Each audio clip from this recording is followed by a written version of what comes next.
안녕하십니까. 이번 시간은 요가레크의 시간에 사진과 카메라의 기초에 대해서 한번 알아보겠습니다. 여러분도 이 사진과 카메라에서 기초를 닦아서 사회에 나가서나 어디서 학교에서나 좀 필요 좀 많이 느끼길 바랍니다. 일단 처음에는 사진을 찍는 기본적인 단계를 하겠습니다. 첫째, 사진을 찍으려는 피사체의 촬영 범위를 결정을 하고, 두 번째는 정확하게 초점을 맞추고 어디를 선명하게 할 것인가를 결정을 합니다. 세 번째는 셔터를 열어놓고 있는 시간을 정하고, 네 번째는 셔터 속도와 조리개를 조절하는 겁니다. 사진을 잘 찍는 방법을 말씀드리겠습니다. 카메라는 용도와 능력에 맞게 구입을 하고, 그 비싸게 구입하는 것보다도 고급 카메라도 활용을 하지 못하면 아무런 의미가 없기 때문에 활용과 능력에 따라 점차 바꿔 나가는 것이 좋지 않을까 생각이 들고요. 카메라의 매뉴얼을 숙지하며 조작에 익숙해져야 하는데, 카메라 각 부분의 명칭과 그에 따른 역할을 알아야만이 카메라를 다룰 수 있기 때문에 그 매뉴얼의 숙지를 거부하면은 발전을 거부하는 것 같다고 보고 있습니다. 여러분들 그 매뉴얼에 따라서 잘 헤쳐나가는 것이 무엇보다도 좀 중요하다고 느끼고 있습니다. 하고 자동 즉 오토 기능을 사용하여 찍는 사진은 카메라를 바보 상대로 만드는 겁니다. 여러분들이 요즘에 그 스마트폰으로 사진을 많이 찍는데, 그 스마트폰으로 요즘에는 뭐 상당히 발전이 돼서 잘 찍히긴 찍히지만은 이게 좀 이런 자동 시스템이기 때문에 우리가 일반 카메라로 다루는 거랑 차이가 많이 나죠. 하고 최대한 수동 기능을 활용하여 사진을 다각도로 연출을 해보는 것이 상당히 좀 잘 찍는 방법에 좀 도움이 될 것 같고요. 많이 찍는다, 촬영 횟수가 능력이라고 생각하면 된다. 이게 여러분들이 여러분들 나름대로 이 각도 저 각도 되면서 많이 찍어봄으로써 여러분들의 좀 찍는 방법과 다루는 뒤에 배경에 따라서 많이 틀릴 거라고 봅니다. 다른 사람들이 찍은 사진을 많이 본다, 또는 보는 만큼 실력이 향상된다고 보고 있습니다. 옛날에가 무슨 일이 있었냐면요, 사진을 찍을 때 찍히는 사람과 찍는 사람에 있어서 그 찍히는 사람의 뒤에 배경을 잘 잡기 위해서 찍는 사람이 자꾸 사진을 그 셔터를 누르는 사람이 자꾸 뒷걸음질 하다가 낭떠러지로 떨어지는 일이 있었습니다. 여러분들도 각기 사진을 찍을 때는 늘 안전에 상당히 중요시를 해야 될 것 같습니다. 잘 찍는 것도 상당히 중요한 방법이지만 사진도 찍을 때는 안전을 상당히 중요시해야 했다고 생각합니다. 그리고 카메라의 종류를 한번 좀 살펴볼까요? 그 콤팩트형 카메라를 보면요, 현재 가장 많이 보급되어 있고 가장 많이 쓰이고 있으며 자꾸 간편함을 갖고 있고요. 하고 DSLR 디지털 시그널 카메라는 렌즈 교환 방식 또는 렌즈를 통해서 들어온 이 이미지가 거울을 통해 그대로 부파인데 비치게 되는 이러한 리플렉스 카메라라고 부릅니다. 인스턴트 카메라 및 일회용 카메라는, 여러분들 일회용 카메라는 대부분이 이제 어디 관광지 가거나 할 때 요즘에 스마트폰 때문에 그 일회용 카메라도 많이 좀 없어진지 알고 있는데, 스마트폰 같은 게 나오기 전에는 관광지 같은 데는 일회용 카메라를 많이 좀 썼고 많이 활용이 됐습니다. 폴라로이드에서 35mm의 뷰 카메라 촬영 후 몇 분 이내에 사진이 현상되어 나오는 카메라며 또 즉석 카메라가 있습니다. 수중 카메라 및 파노라마 카메라를 말씀을 드리겠습니다. 대부분이 영화나 연소국 같은 거 찍을 때 주로 많이 쓰는 수중 카메라 및 파노라마 카메라를 말씀드리면은, 수중 카메라는 그 바닷속 풍경이나 강물 속을 촬영할 수 있는 카메라를 주로 말씀드리고요. 파노라마 카메라는 넓은 장면을 촬영하는데 목적인 카메라입니다. 여러분들이 수중 카메라는 지금 우리가 주 TV 볼 때 그 바닷속에 해양 탐지할 때 대부분 쓰는 카메라고요. 그 파노라마 카메라는 뭐 동물의 농장 같은 거 할 때 엄청난 큰 케냐 같은 데 동물의 왕국 같은 거 찍을 때 넓은 들판 한쪽에다가 줍에다가 뭉칠 때 주로 많이 쓰는 거겠죠. 다음에는 이제 CCD 및 화소입니다. CCD는 디지털 카메라에서 이미지의 저장을 담당하는 필름 카메라의 필름에 해당되고, CD에는 미세한 화소가 세밀하게 배치되어 있고, 100만 화소 카메라, 즉 200만 화소 카메라, 300만 화소 카메라와 같은 말들이 바로 CCD에 배치되어 있는 화소의 수를 이야기합니다. 각각 화소들은 렌즈를 통해 들어오는 빛을 전하의 형태로 바꿔 지니고 있고, 화소수가 많으면 그만큼 높은 해상도의 이미지를 만들어낼 수 있습니다. 화소는 픽셀을 번역한 것이고, 신문이나 잡지의 망판 사진을 확대경으로 보면 일정 간격의 많은 점으로 구성되어 있고, 그 점의 크고 작음에 따라 그림의 윤곽이나 농담이 표현되어 있음을 알 수 있고, 이 점이 그림을 구성하기 위해서는 최소 단위이고, 또 작은 것을 그 점의 간격보다 더 작은 것을 표현할 수는 없고, 이러한 점이 많을수록 화질이 좋고 좀 해상도 높은 것을 말합니다. 필름의 감도 ISO로 한번 말씀을 드려볼게요.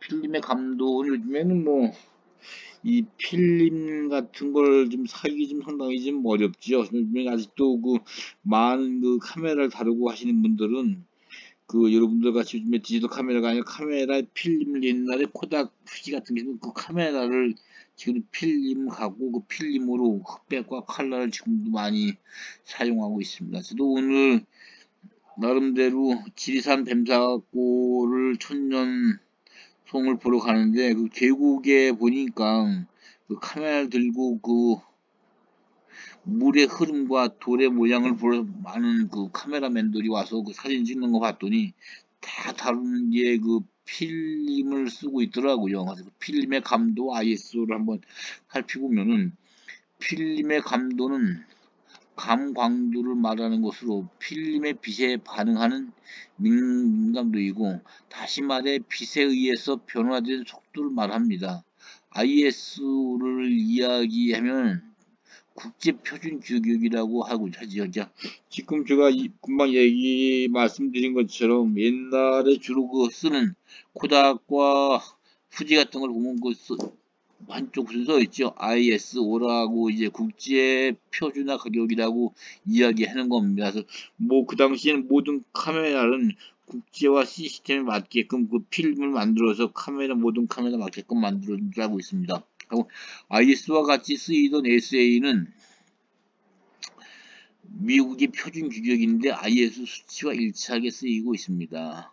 필름을 감도로 분류하면 ISO는 25에서 35를, 저감에서는 100에서 200을, 중감도는 200에서 400을, 고감도는 800에서 3200의 초고감도라고 하고 있습니다.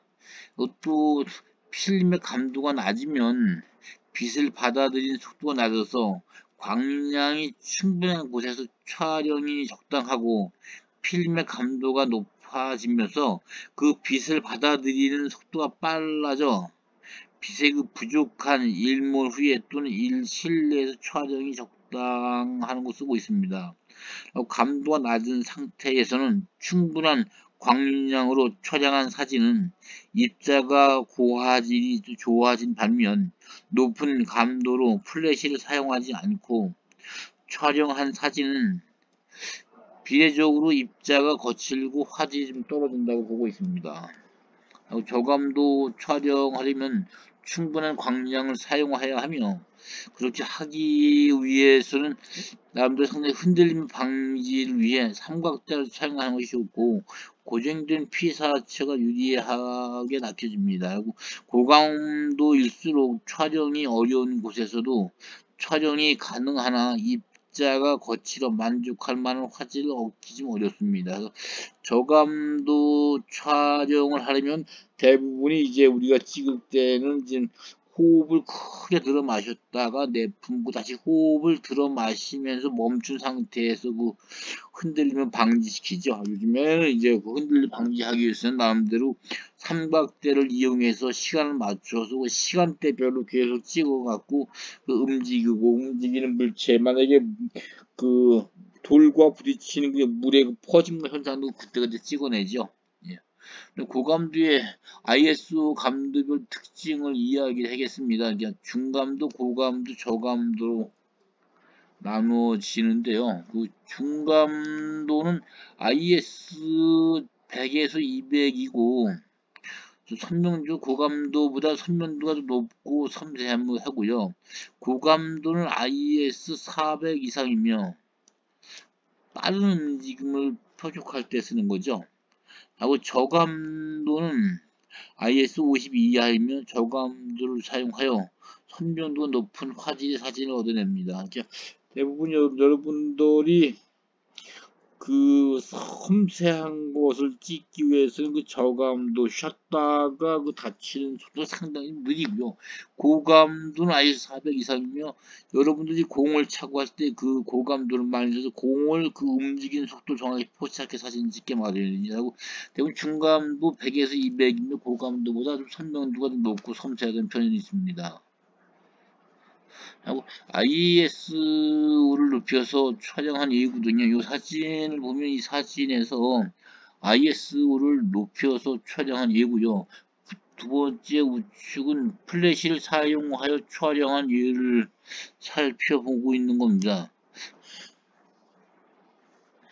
셔터의 종류를 한번 말씀드려 볼게요. 셔터는 B셔터와 T셔터가 있는데 B셔터는 벌브 셔팅에서 유래된 용어이며 버튼을 누르고 있는 동안 셔터가 열려 있고 누우면 닫히는 게 B셔터입니다. 그냥 셔터를 누르는 동시에 열리고 누우면 닫히는 거죠. 이게 야간 촬영이 시 주로 사용하는 겁니다. 주로 이제 칠 같은 밤 같은데 표시 때 셔터가 누르는 동시에 열리고 눈으로 닫히는 거 상당히 좀 이게 속도가 어떻게 보면 상당히 좀 옅은 거죠. 그러면서 이제 묻은 거를 천천히 담아버리는 거고요. 티셔츠는 타임 세팅에서 인용한 용어이며 버튼을 누르면 열리고 다시 누르면 닫힙니다.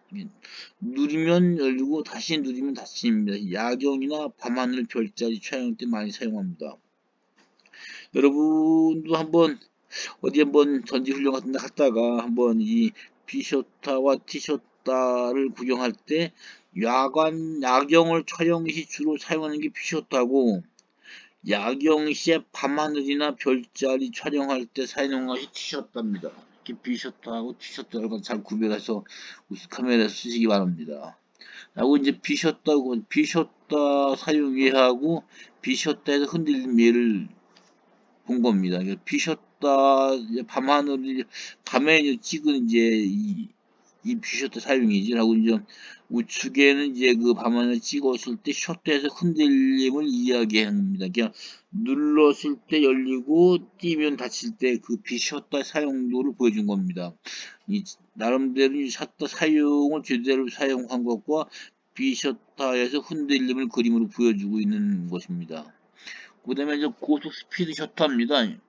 여러분들이 고속 스피드 셔터로 촬영한 분수대입니다. 그냥 여러분들이 잘 보시면은 그 물방울 하나하나를 정확히 씹어냈죠. 고속 스피드 셔터로 촬영한 예를 분수대고요. 빠른 셔터로 촬영한 그 이제 족구 같은 거 할 때 빠른 셔터로 촬영한 예를 이야기한 겁니다.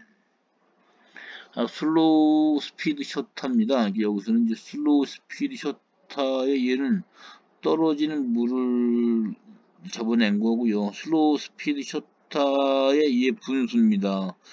나름대로 여러분들이 이제 요거는 한번 참고하셔갖고 한번 하나하나 흉내를 내가면서 배워가면 좀 많이 능숙해지지 않을까 생각이 듭니다. 리프 셔터하고 포컬 플레이싱 셔터를 한번 볼게요. 셔터의 대표적인 구성입니다. 구성에서 이제 리프 셔터는 렌즈 자체에 셔터가 들어있는 거죠.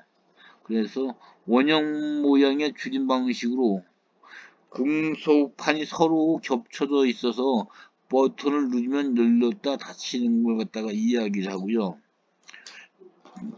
뷰 카메라 등 중형 카메라의 대부분이 이 셔터 방식을 사용하고 단점은 셔터의 최고 속도가 500분의 1초밖에 되지 않는다는 것입니다. 라고 포컬 플레이 셔터를 말씀을 드릴 것 같으면은 카메라 내부의 필름, 즉 바로 앞에 위치해 있는 거고요. 두 장 이상이 서로 겹쳐지는 막으로 되어 있고 한쪽 끝에서 다른 끝으로 막이 지나가는 방식을 이야기합니다. 한 방향으로 이동이 되고 하는 방식으로 8000분의 1의 초 이상이 고속 촬영이 가능한 게 포컬 플레이 셔터라고 봅니다. 카메라의 조리개를 한번 말씀을 드리겠습니다. 조리개는 사람에게 눈에 동공 역할을 한다고 그러죠. 그리고 이제 확대 또는 축소의 빛의 양을 조절하고, 이게 나름대로 이제 그 빛에 받아들이는 조리개가 열릴 때 오래 열리면 이제 그만큼 많이 이제 노출이 많이 되고, 나름대로 좀 이게 덜 열리면 좀 덜 들어오죠. 렌즈를 통해 CCD로 들어오는 광량의 통로이고, 카메라 렌즈 속에 있는 얇은 막이 차단하거나 열어서 빛을 통과시키는 역할을 하고 있습니다. 조리개의 구성의 크기에 따라 F1.4에서 F2, 이 F2.8이 쭉 나가고요. 수치 표시하면 한 스톤마다 2배 또는 2분의 1배의 광량 차이가 있고, F4에 놓여있는 렌즈는 F2.8에 놓여있는 렌즈의 반 정도 광선을 통과시킨다고 보고 있습니다. 그리고 대부분의 카메라 렌즈 표면에 이와 같은 수치가 있는 것을 볼 수 있는데, 이 수치가 낮을수록 밝은 렌즈로 많은 빛을 받아들일 수 있고, 수치가 낮을수록 구경이 크며 광선이 부족해도 촬영이 가능하고, 또한 더 빠른 셔터를 사용할 수 있다고 보고 있습니다. 빠른 렌즈를 사용하면 광량이 적은 어두운 곳에서도 더 쉽게 촬영이 가능하고 더 좋은 이미지를 얻을 수 있기 때문에, 물론 가격 면에서도 있지만 수치가 낮을수록 좀 비쌉니다. 이게 조리개는 수치가 좀 낮을수록 비싸다는 걸 갖고 있으면 됩니다. 렌즈를 한번 살펴보겠습니다. 렌즈의 기능과 렌즈의 종류를 한번 살펴볼게요. 카메라 렌즈의 기능은 빛을 얼마나 많이 받아들이고 또 적게 받아들이냐의 차이가 있으며, 사물의 특징을 정확하게 CCD에 전달하는 역할을 하고 있습니다. 렌즈의 종류는 이제 표준 렌즈와 광광 렌즈, 망원 렌즈, 줌 렌즈 같은 거를 한번 다뤄볼 건데요.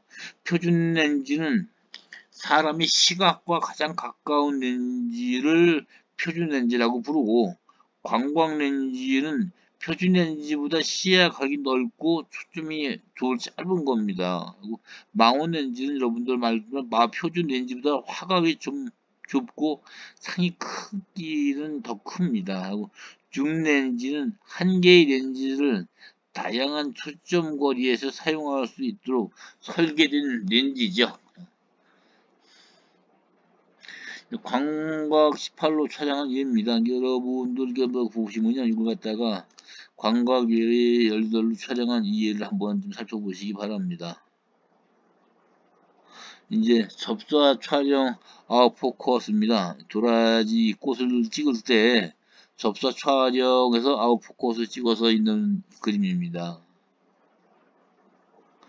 셔터 속도와 조리개 값을 이야기합니다. 셔터 속도는 4000분의 1은 조리개 값이 이제 F1.4고 2000분의 1은 F2로 나가고요. 이런 식으로 셔터 속도의 조리개 가격을 다뤄봤습니다.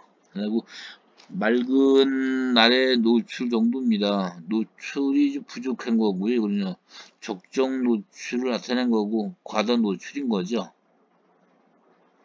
여기는 이제 적정 노출을 받고 여기는 이제 노출 부족 상태를 보고 있는 겁니다. 노출 방식과 측광 방식을 한번 살펴보겠습니다. 카메라의 노출 방식과 이제 측광 방식을 살펴보게 되면은, 중앙부 중점 측광 방식이 전체 영역의 중앙부와 주변부 평균 노출을 측정하여 7:3 또는 8:2의 비율로 평균을 내어 노출을 계산하고 스팟 즉 측광 방식은 전체 영역의 2.3 내지 3%에 해당하며 화면의 한 부분 또는 중심 부분만을 선택해서 측광하는 거고요. 또 하나 이제 분할 측광 방식은 영역을 여러 부분으로 분할하여 각 부분의 평균 노출을 측정한 후 특정 비율로 이제 합산해서 전체 노출을 나타내는 것이라고 볼 수 있으면 됩니다.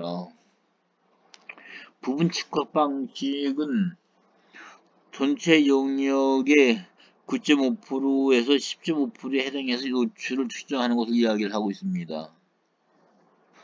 스팟 측광 방식 예를 갖다가 이 사진을 한번 살펴봤습니다.